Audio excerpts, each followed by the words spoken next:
最近菜市拢真少，各类菜大卖价一斤才10块。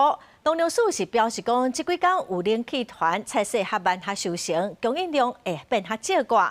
天气阁真寒哦，民众拢爱食火锅，所以各类菜的需求嘛会增加。所以最近价格应该会当较稳定咯。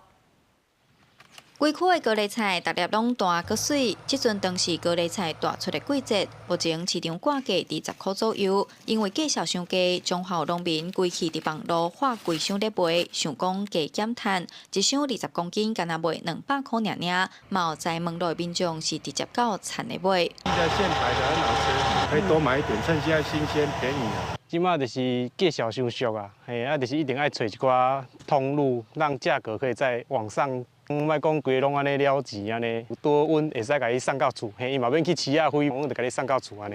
农民表示，一般关山高丽菜差不多10月产量就会较少咯，但是因为今年天气较晚寒，关山高丽菜产期久长，产边地高丽菜大出的时间相差，影响到高丽菜价销，甚至有崩盘情形。所以农民想出产地直销的办法，希望种做心血，成本会当回收。 那农粮署表示，这阵天气开始变寒，对菜市价销提悬是有帮助的。目前的一个气候来讲，有大陆冷气团的一个南下，变得冷凉哦。国内的一个蔬菜的一个产量的部分变得比较稳定。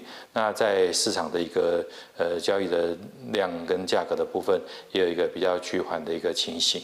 农粮署指出，天气寒，菜市大较慢，产量若较减少，价销自然就会起。佮加上不少人会食卤、食火锅，菜市需求量增加，预估对农民的收益是有帮助的。记者杨淑晴综合报道。